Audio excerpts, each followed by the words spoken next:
Is it recording? Yes, I think. It is. Sorry, I can't see the screen. So, hello from beautiful Costa Rica. What's going on? Yeah, how is everybody? Good, we hope. Anyway, we thought we would do a quick video on our last border run. Border run number 2. To Panama. Which means we've been here.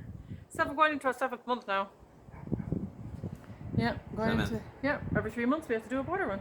And how do you get 7 from 3 because and 3? we've done 6. Just 3 and 3 is 6. We're going into our 7th. And now we're going into our 7th. That makes sense. He's old and he's senile and, aren't you, honey? Yes. Okay. So anyway, we did Panama. We did our first land border run, didn't we, honey? Our second. Oh, first land. Sorry. Yes. I'm loose. Really? Well, I'm the first to admit it. So there you go. So yes, we did our first land border. Admitting you have the problem. Yes, our first land crossing to Panama. Yes, we did. And it was an interesting experience. It was good. It was not half as difficult as a lot of people are saying, and we're not saying just because ours was, I'm gonna say easy. Some parts of it were a little weird. Well, they weren't really weird. No. So when we so I drove us down to the border. We parked up our vehicle at a hotel on this side, on Costa Rica side.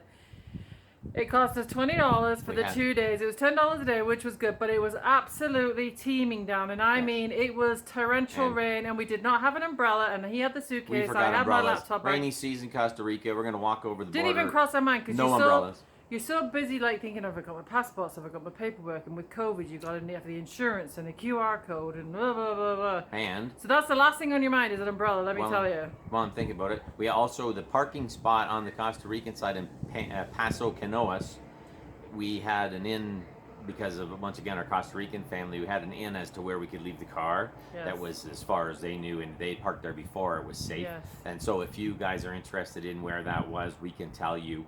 Just comment us if you need that information, if you like that information, and we can tell you where it was and the name of the place. It's about a couple minute walk. No, it's a 10 minute. It's a good 10 minute. It's a 10 minute walk. It was a lot faster when it was pouring rain, and we're talking. It's the hardest rain I've ever seen. So as I was saying, the rain was coming down. The rain was coming down so fast, like so heavy and so fast. We were running. The roads were like rivers, and I'm not exaggerating when I say that. The water was above our ankles. That's how much water there was. With one small suitcase and a laptop. And Steve was the small suitcase. I had the laptop, and I'm like, oh my god, my computer. But anyway, by the time we got to customs, we literally looked like we pulled ourselves out of a river. Like literally looked like my hair. I could literally like wring my hair out. Like we were just soaked. So anyway, the water was, and we couldn't hear anything. No, it's a metal roof. It was so loud. Where the trucks pull, there's God. a metal roof. The Panama immigration building is like a solid building, but it must be metal roof too. You could hear nothing. It was crazy. Except the rain. It was crazy, absolutely crazy. So anyway, so there was a little bit of confusion, but that was nothing to do with the immigration officers. We don't speak very good Spanish, so I'm not going to put that on them. There was a little bit of misunderstanding and everything. There was communication. So that was nothing to do with them. That was partly our fault as well.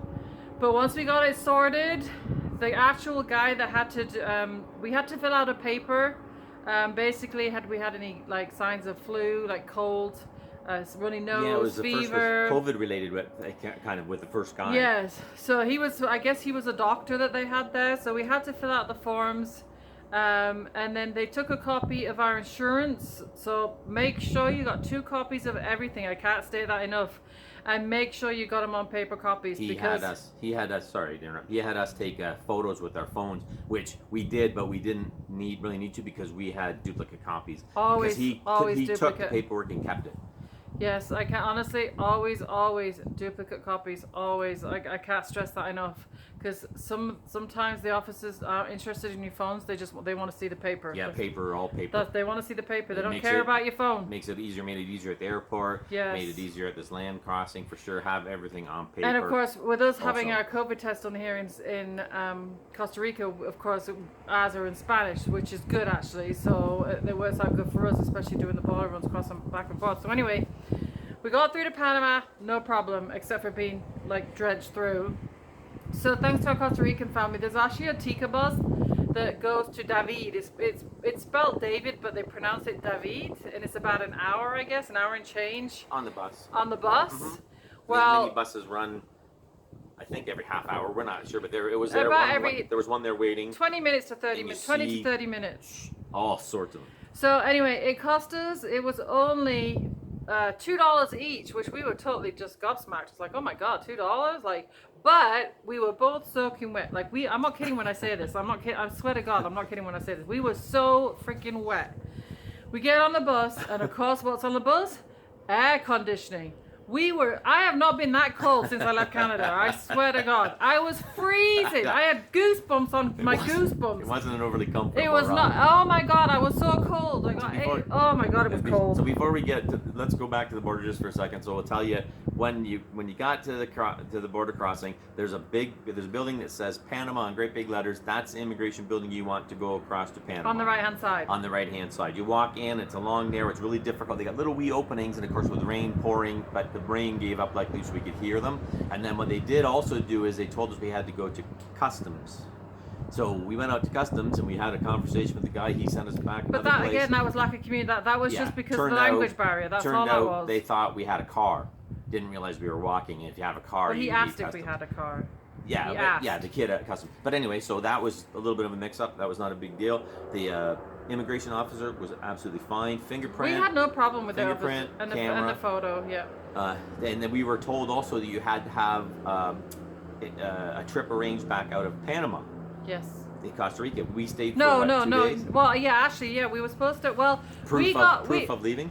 Yeah, we didn't get asked that though when we flew. We just got asked where we were staying. They didn't ask us when we were leaving. They just asked us how long we were staying, where we were staying, and that was it. Last time when we flew to Panama. But this time, I mean, they didn't even ask us where we were going, how long we were going to be in Panama. We showed them because we had all the info on the hotel. They didn't even ask us, which really surprised me, actually. Nope. They asked for basically nothing. Nothing. Didn't look at luggage, didn't check Didn't the have to prove any funds, like if we had so much money or anything on us, and nothing at all. This is just our experience. This is not, we're not saying this is what will happen to you. We've heard other stories. But the thing is, a lot of horror stories. We were frightened to a certain extent. Well, we weren't frightened. Well, we were anxious. Nervous. We were really anxious. Because we had heard so many horror stories about land crossings in Panama. But the thing is, too, we weren't going over for an hour and coming back. That's right. Which, to be honest with you, it's an experience to go to these places if you can for a couple of days anyway. David was... It was beautiful. Yeah, it was beautiful. It was fun. Great. We stayed in a beautiful hotel. It was cheap. Beautiful old hotel. Had a pool. The Grand National Hotel. We walked around, got some awesome deals shopping, like awesome deals, like a lot cheaper than Costa Rica. Mm-hmm. I mean, so I was happy. I got all my shampoos and conditioners for this great big mop on my head, because here it's like $7, $8 for a bottle of shampoo. I got it for $2 in Panama, so I was happy as bloody Larry. Me. US dollars in Panama. And just in case you don't know. like oh my god, that was awesome. So. Mm-hmm. Then we got a few other things, didn't we? Mm-hmm. Like, hair serum, $1.49. It's like $7, $8 here. I'm like, what? And probably is in Canada too. I would yeah, imagine. like holy sugar. So yeah. So anyway, so we did that. So we were in Panama for 2 days, and then we came back. Again, we were a little bit anxious. We were like, oh my god, what are they gonna want? And blah blah blah. So anyway, excuse the noises of truck going up the mountain here. Our Costa Rican family told us about the Tika bus. Everyone's like, oh, you can't use Tika bus, you can't use Tika bus. You hear that online. People say, oh, you can't use the bus tickets. Yes, you can use the bus tickets. Tika bus is online. You just go online to Tika bus, you book a ticket for leaving Costa Rica, for the date when you're next due to leave Costa Rica for your border run. That is it. You print it out, you take it with you. So when we actually didn't even ask us when we were leaving when we came back. To Costa Rica.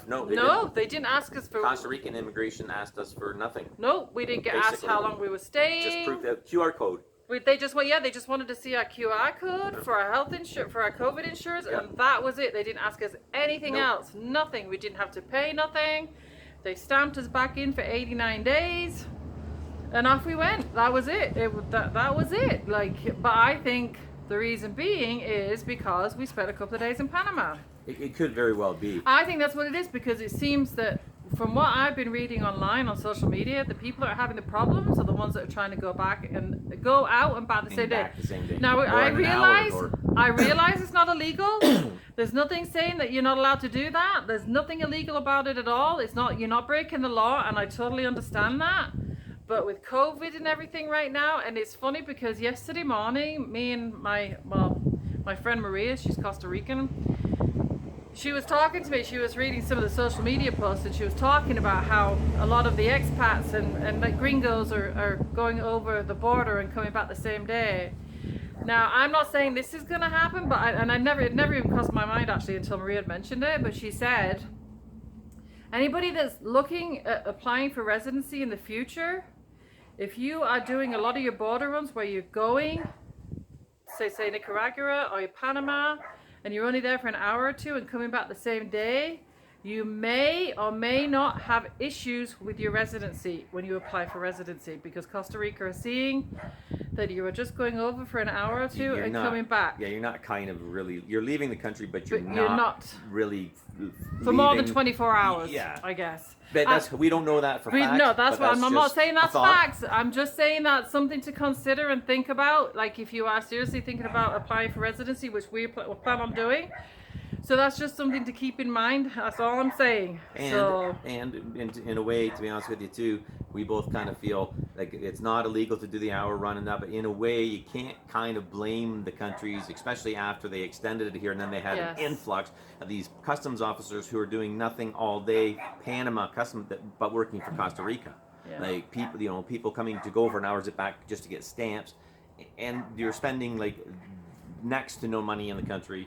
Not everybody. I mean, some people probably they might shop, are. But I'm saying, like, really, you're not staying. You're not experiencing the country at all. You're not spending even... That's your choice. I mean, that's your choice. Yeah. If that's what you want to do, that's what you want to do. We enjoyed it. But I'm just saying, like, I never even thought about it until Maria mentioned it to me yesterday, and she was talking about how many people she'd been seeing are doing the same day crossing over at Nicaragua, especially because I guess they're not having problems there. And she was just saying Nicaragua to me, seems to be the popular an hour and back place right now. She was just basically saying, that for those that are seriously thinking about applying for residency in the future, when they look at your passports and your border runs, you might run into some issues. So I said might. I didn't say you will. I said might.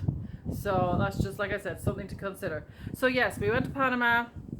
We spent 2 days, and like I said, we got there okay, came back, no issues whatsoever. And how it worked with the bus, we got the bus from the border, past the Canoas, like on the Panama side, obviously. They got the bus they take it all the way through to the bus terminal, which was not in David, was it? Yes, it's in David. Okay, we were only 7 minutes from the hotel. Okay. So it's in David, and then from there we cabbed it.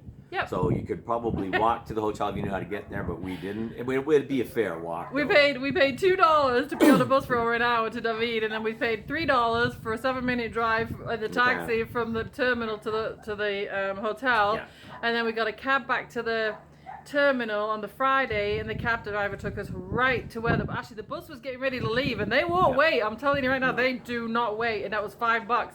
So we're trying to get our bags out of the suitcase, and the guy on the bus, he's like, vamos, we're like, holy crap, let us get our bags. They have a doorman, they have a driver, and they have a doorman on these minibuses, and the doorman there was a young guy going and another young guy coming back, and they're both kind of the same. They talk constantly. I have no idea because I don't speak Spanish, catch the odd word here and there and that, but I think they're announcing. And then they get off the bus and they stop the bus, and they're like the door guy. They back up the bus, and so there's 2 guys involved. So, and then they take your money later once you're on the bus. They take the money when you're arriving. But I mean, you can't beat that. I mean, $4 for both of us to get into David. No, and the buses are comfortable. They're decent. And our hotel, so I paid $130 for our hotel for 2 nights, and there was a pool, and there's a gym, and I think they have a sauna as well. 2 restaurants and that. 2 restaurants. We got breakfast as well, and the breakfast was very good. Very nice. Coffee was, oh my God, the espresso, the coffee was so good. That's the best coffee I've ever had. It was so good. At this restaurant, it was amazing. So yeah, like, I mean, I enjoyed my stay. We've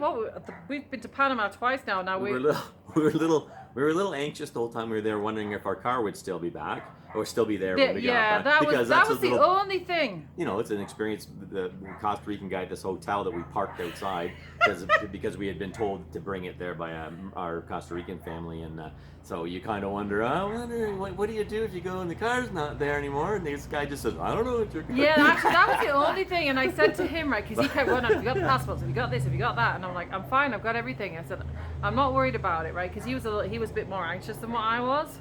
But the only thing that I was worried about was getting across the border, getting back to the hotel, and the car had gone. That's the only thing I kept thinking about. Was like, oh my god, what if we go back and someone's stolen our car? I was like, oh my god. Another word of advice which we can give them: if you park the car at the spot, if you message us, we can tell you where. But if you park the car wherever, there's different spots probably you can pay to park. The Costa Rican immigration is not in the same place. You walk into Costa Rica once you've been stamped out of Panama, right? Mm-hmm. You walk to the Costa Rican immigration, but it's down the road a ways. We could have actually gone in the car and drove to the Costa Rican immigration and parked outside of it. It's not a huge walk, but it's a fair. It was freaking hot, and there's a lot of trucks, a lot of big trucks. So you know that the Costa Rican immigration is a blue building, past the Panama building's right on the border, so to speak. The Costa Rican immigration is down the highway. If you're coming out of Panama on the right-hand side, it's a blue building. But you can't really see it from the Panama immigration building. So you know. And then we got back into Costa Rica and went to the city mall and we did some shopping because we are buying property. We aren't going to tell you where, but we are in the process right now of buying property. And we are leaving the Montañas. Oh yes, sorry, we're buying two properties. We are leaving the beautiful Montañas that you can see behind us. So we are going to be very, very sad when we leave the Montañas. Yes. We are, because we love it here. We'll miss the mountains. We don't necessarily miss the driving here. It's not bad, but it's all you got to go a long way to get a short distance because it's all switchbacks down the sides of mountains. And so anyway, so we bought two properties and we leave here in a week and we are moving to our new destination. So you will have to stay tuned because we're not going to tell you exactly where it is. But we're pretty excited. So we have bought a property with a house. We bought the property next door to it that has got nothing on it, but we've got mango trees, avocado trees, bananas, star fruit, and all kinds of things. And on the land that we bought next to our land with the house, we are going to be building rentals and a pool so that we will have rentals when people want to come and stay. And it is beautiful, isn't it? It is. It's minutes out of. It's minutes from a really nice beach. Some nice beaches actually. Actually, yes, like 4 or 5 beaches, beautiful beaches. Located conveniently. Safe for swimming. Some very nice beach areas. Okay, we're running out, so we're gonna say goodbye, guys. As I think we're running out of